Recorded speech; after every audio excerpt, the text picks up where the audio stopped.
Yo, what is up guys, Grim here, and in today's video I've got an Endgame Bloodmage build update for you guys. So I've gone through Endgame, we're currently level 87 here, we're doing T15 maps, which is currently, I believe, the highest, and we're doing pretty decently. And a lot of people have been asking what I'm playing, how I'm playing it, and I figured I'd share with you guys exactly the details of that. Now, two quick disclaimers before we get into it. First and foremost, this is definitely not a build guide. I'm still changing things daily, I'm still figuring things out. GGG's still nerfing stuff, and I haven't done all the content in the game.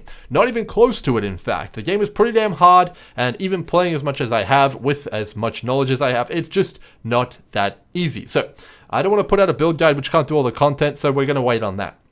Okay, next is going to be nerfs. So GGG is actively nerfing stuff, and they've actually mentioned a mechanic that my build uses in a upcoming nerf. I have no idea what the nerf is going to entail, but its chances are the build's going to have to change again. So keep that in mind before you throw all your money into it, and you will try and, kind of emulate what I'm doing here. I'll mention what the nerf is after I cover everything else. If I remember, hopefully I do. But, okay, with all that covered, let's get into it. So first things first, let's do a build showcase here. Alright, so we're going to do a map. We'll do this crypt. Tier 14, not tier 15, because I don't have one right now. We're going to do this tier 14 map here, with a bit of juice on there to boot. Now, we won't do the whole map, because maps can take anywhere between 5 to 10 minutes, but I do think it would be good to showcase what's exactly going on. Okay, so we'll get in here and we'll do a few packs. Okay, so the general premise of the build is going to be as tanky as possible. We don't want to die, even though it still does happen. But we basically just put everything into defense. Every single level, defense, defense, defense. We have the bare minimum damage and clear, but there's definitely going to be builds which are clearing a whole lot better than us. That is for sure. But you can see here, I'm casting flame walls while moving, and a bunch of comets are coming down. And that is basically the build. That's all there is to it. We do have a blasphemy enfeeble setup, but other than that, that's basically all there is. A bit of frame issues there, unfortunate. Okay, but I'll explain exactly a little bit more about what's going on. Okay, so we're a cast on ignite build here. Every time we ignite, we can trigger our energy gain here, which is up in the top left. So you can see it says 0% right now. I put down one flame wall, goes to 50%, put down another one, and it triggers. And that's basically the whole mechanic of the build. Ignite as much as possible, trigger, cast, and ignite, and then it'll call down the comets. And then we've got basically what we're doing here. Okay, so we can kind of move around through. Another really hallmark trait of this build is the ability to put mobility on flame walls. So you can cast much quicker while moving. And, that's a bit of a small advantage it has over other builds. And it does make it a bit faster on the clear, even though it is quite slow here compared to, stuff like Deadeyes. But that's the general gist of the build here. It can do all the way up to tier 15s and all the bosses. Well, at least, I managed to make it happen, which does, I think, make it at least a passable build. Now, with all that said, let's get into how it works and the mechanics. Okay, so we'll just dump this in here for now, and we'll get into the skills. So first things first, the skill gems. Now, there's only 3 setups here. And the very first one we're going to talk about is Cast on Ignite. Now, I'm sure a lot of you guys have seen a lot of videos from a lot of people talking about triggers. They are really crazy in Path of Exile 2. And this is just obviously going to be my version of it. I think a lot of people kind of came to the same conclusion that it's the way to go. And I guess I'll just run through it anyway if you guys don't know what they do. So, Cast on Ignite, what is it and how does it work? Well, it is a meta gem, which means that it is a gem which you can socket other skill gems into. And we're socketing a comet into the Cast on Ignite. And that essentially means when we fulfill the requirements of Cast on Ignite, it'll cast Comet as well as anything else in these links. So what are the requirements? Well, let's get into it. Every single trigger gem has an energy cost, which is based on the cast speed of the gems that you are supporting. So for Comet, we have a cast speed of 1, plus a base second on the actual modifier of the gem, plus 1. So it's a 2-second cast time. And here on Cast and Ignite, it says that the item or the skill has a plus 10 maximum energy cost per 0.14 seconds of base cast time. So for Comet, that would be 2 divided by 0.14. Now, fortunately, we don't have to do any math. It actually tells you exactly how much the maximum energy is. And for Comet, it's 142. Now, how do we generate energy? Well, it says right here, gain 20 energy when you ignite an enemy with a hit from a skill once per skill use. So every single time we cast a flame wall, it's a guaranteed ignite because it says here on the skill gem. So we just have to do enough of those, and it'll eventually trigger a comet. And if we ignite multiple enemies with a single flame wall, we can get a bit of shenanigans kind of going on there as well. But yeah, TLDR, ignite gains energy, and then it casts the comet when you get to 142.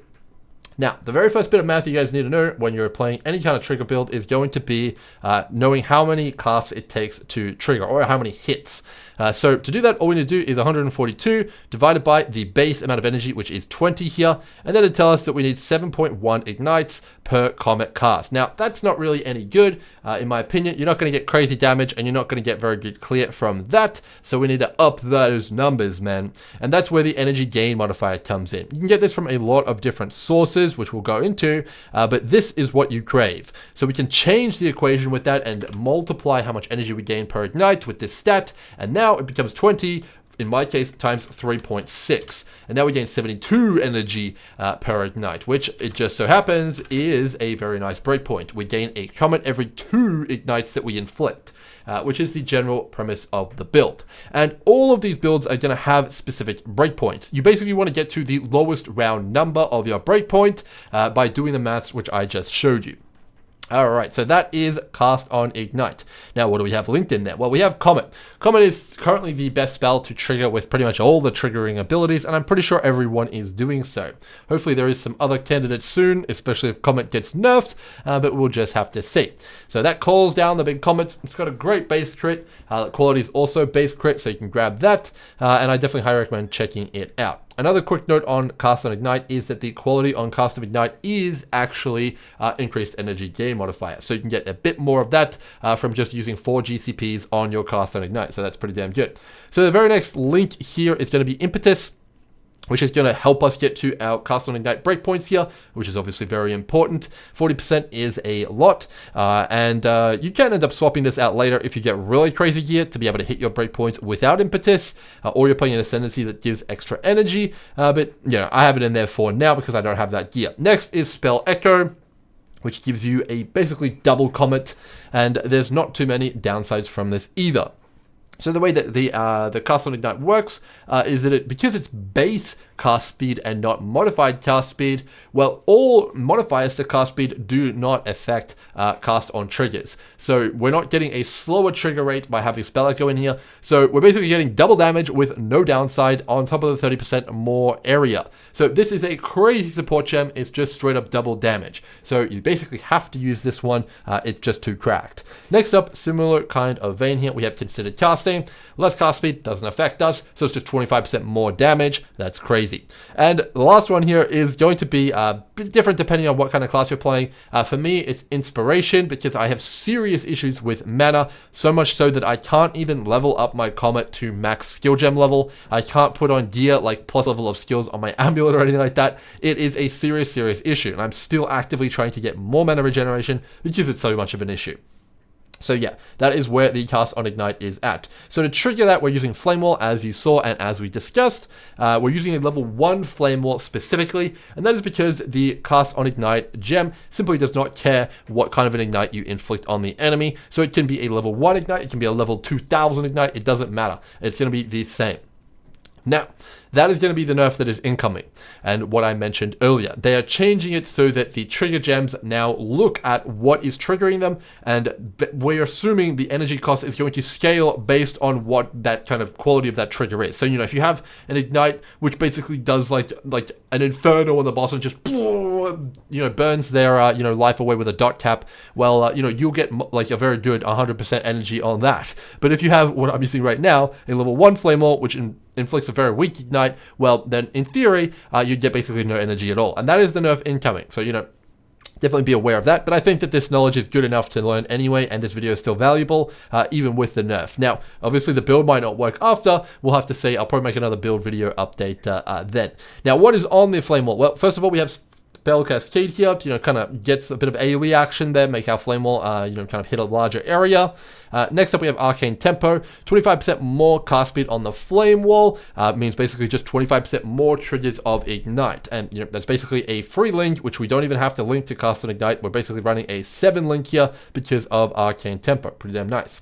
Next up, we have Unleash, which is a similar story. We basically increase the frequency of our Ignites. The very first cast on packs and stuff like that will be 3 flame walls instead of 1, which is going to be 3 triggers of cast on Ignite, which makes it so we get Burst of Comets, which helps out clear a lot. And last up, we have Mobility. So we get a much less brutal movement penalty on all of our abilities here. So it's very important. And last up, we have a bit of a flex slot here. I have Blasphemy in because I really want to get tanky, but you could put pretty much anything in. You could put another cast on Ignite here with Eye of Winter to get some base crit chance and some exposure, some cold exposure. You could also run a different curse that I'm running. You could run Temporal Chains, or you could run Frostbite. It's basically the world's your oyster. Use this remaining spirit as you see fit. But I have Blasphemy, and the reason is because I want to run Enfeeble here. Enfeeble is a very powerful defensive measure here, and we can basically just turn it into an aura on ourselves and debuff all the enemies around us, and they basically deal way less damage to us. Enfeeble obviously comes with a massive penalty though, and that is that all of your curses have 42% less effect, but you can get around that, and we'll talk about that as well.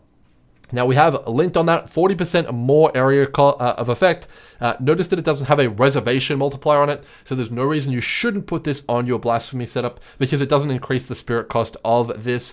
Next up, we have Heightened Curses. This does have a cost reservation multiplier on it of 40%, so this will make your spirit cost 1.4 times, so definitely consider that, but it can be worth it if you have leftover spirit to spare, and in my case, I did. And then lastly, we have Ritualistic Curse, which similar to the AoE here for Magnified Curse, just basically makes the area of this larger, for free. There is no cost multiplier on it. It's just 50% increased AoE for the curses there.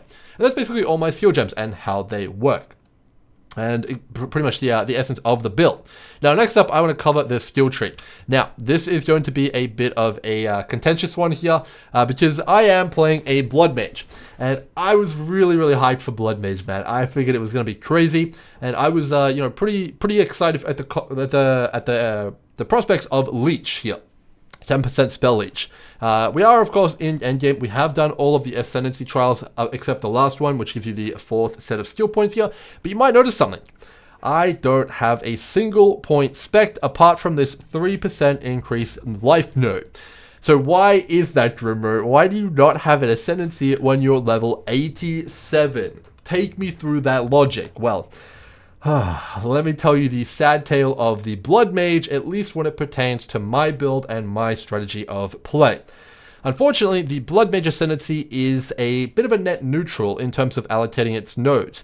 The sum total of all of its Ascendancy nodes just kind of ends up equalizing. Now, what do I mean by that? Well, the very first node here, Sanguimancy, makes it so that you have to pay life as well as mana for all of your abilities. I'm sure you guys are aware. And in Endgame, as I mentioned, mana costs are extreme. They are insane, man. And it's so much so that the Bloodmage Ascendancy is actually a demerit in a lot of cases, like serious demerit. Like, as in, because you're a Bloodmage, because you have any Ascendancy, you simply can't do bosses. And that's because you're just killing yourself the whole time and you're smashing through your life flask and you just end up running out of life flask and you just lose. Now you can, obviously like escape, exit the character selection, try and come back in, do the boss again. But it's just not very nice. You don't want to be doing that and it just sucks. So that is the primary reason why I do not have an Ascendancy, because the mana cost and the spell and the life cost is just too insane. You end up like completely chunking yourself every time a comet comes down. It's just too much. Now, you might point to the life remnants and say, okay, these can offset the life cost, which while you're mapping and while you're doing the monsters and stuff like that, they absolutely can. But when it gets to bosses, it's just not enough. And a lot of PoE2, at least where I'm at in progression, is bosses. It's not the mapping that is a struggle for me. It is the bosses that are the thing which I'm concerned about. So that's why I don't have it spec. Now, Why do I call it net neutral then if it's such a demerit? Well, there is a few things to discuss. The very first one is going to be Grasping Runes. In my opinion, this is by far the best node on the Bloodmage.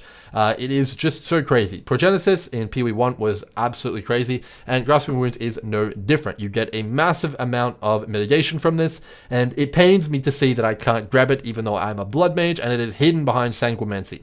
It's just not worth it. Even if you do get extra tanky, the fact that you don't have basically a net negative sustain on bosses, I just couldn't do it. It's just too difficult to justify. And others might say, you've got the Leech though. Shouldn't that offset the Sanguimancy?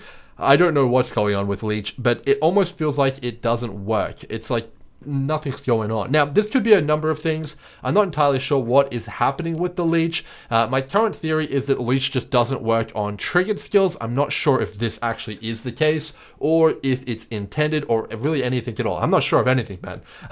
I'm a bit sad about this, as I'm sure you can hear. But yeah, the Leech does not offset the cost of Sanguimancy, and it doesn't really feel like a very meaningful node either. Now, there is a few other nodes which you could consider clicking.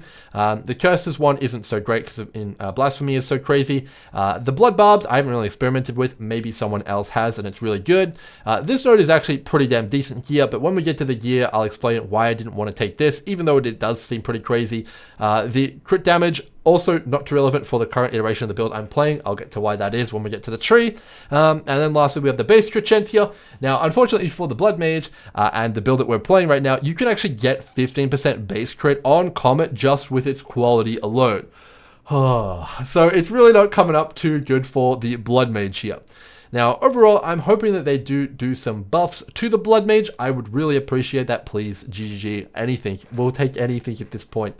But failing that, if they implemented some way to swap Ascendancy, I'd also be fully satisfied with that, but we'll see what happens. Otherwise, I'm going to be an unascended witch, basically, with 3% life, rocket all the way up to the uber pinnacle bosses, baby. Oh, man. Oh, I don't have an ascendancy. Feels bad. Okay, anyway, with that said, let's cover some other stuff here, because, being sad about the Blood Mage isn't going to do us any good here. Let's get on to the rest of the tree. Okay. So this is the tree. Oh boy, it's a bit of an abomination here. We basically just go all around the place. I definitely don't think this is optimal, but I'll explain the method to the madness here. Okay, so the very first thing I want to explain is attributes. Attributes in PoE2 are no joke, man. If you want to equip a late game gem, you're going to be paying for it. The attribute requirements are huge.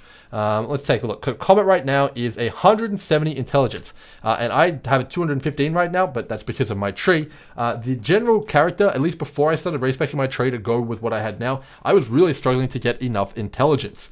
Most items on the market right now seem to have anywhere between 20 to 30 intelligence, and sometimes even lower than that. 20 intelligence isn't enough if you don't have enough on the tree, at least in my experience, and the kicker is that you really need all of those suffixes to get resistances. So getting attributes on gear, while it can be an option, it does feel particularly brutal, and there's just not that many good items around, so you can't really get like 30% res of 2 resistances and 20% intelligence without paying a lot of money. So attributes, big problem.